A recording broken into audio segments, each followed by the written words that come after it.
Chapter 11. That night, there was a real bad thunderstorm. But what woke me up wasn't the thunder and lightning. It was Winn-Dixie, whining and butting his head against my bedroom door. "Winn-Dixie," I said, "what are you doing?" He didn't pay any attention to me. He just kept beating his head against the door and whining and whimpering, and when I got out of bed and went over and put my hand on his head, he was shaking and trembling so hard that it scared me. I knelt down and wrapped my arms around him, but he didn't turn and look at me, or smile, or sneeze, or wag his tail, or do any normal kind of Winn-Dixie thing. He just kept beating his head against the door and crying and shaking. "You want the door open?" I said. "Huh? Is that what you want?" I stood up and opened the door, and Winn-Dixie flew through it like something big and ugly and mean was chasing him. "Winn-Dixie!" I hissed. "Come back here!" I didn't want him going and waking the preacher up, but it was too late. Winn-Dixie was already at the other end of the trailer in the preacher's room. I could tell because there was a sprawling sound that must have come from Winn-Dixie jumping up on the bed. And then there was a sound from the preacher, like he was real surprised, but none of it lasted long, because Winn-Dixie came tearing back out of the preacher's room, panting and running like crazy. I tried to grab him, but he was going too fast. "Opal?" said the preacher. He was standing at the door to his bedroom, and his hair was all kind of wild on top of his head, and he was looking around like he wasn't sure where he was. "Opal? What's going on?" "I don't know," I told him. But just then there was a huge crack of thunder, one so loud that it shook the whole trailer, and Winn-Dixie came shooting back out of my room and went running right past me, and I screamed, "Daddy, watch out!" But the preacher was still confused.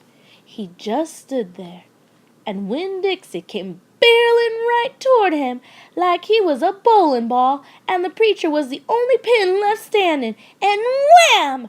They both fell to the ground. "Uh-oh," I said. "Opal?" said the preacher. He was lying on his stomach, and Winn-Dixie was sitting on top of him, panting and whining. "Yes, sir," I said. "Opal?" the preacher said again.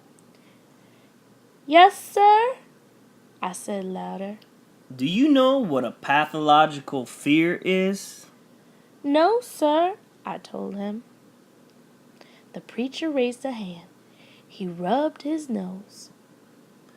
"Well," he said after a minute, "it's a fear that goes way beyond normal fears. It's a fear you can't be talked out of or reasoned out of."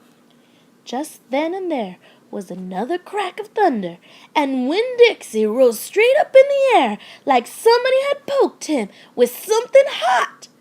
When he hit the floor, he started running. He ran back to my bedroom, and I didn't even try to catch him. I just got out of his way. The preacher lay there on the ground, rubbing his nose. Finally, he sat up. He said, "Opal, I believe Winn-Dixie has a pathological fear of thunderstorms."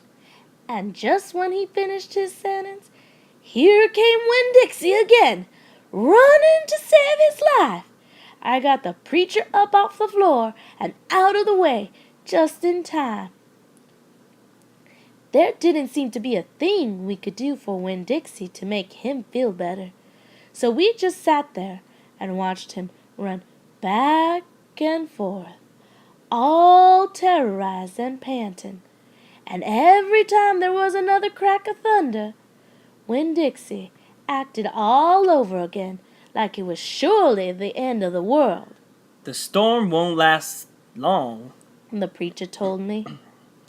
"and when it's over, the real Winn-Dixie will come back." After a while, the storm did end.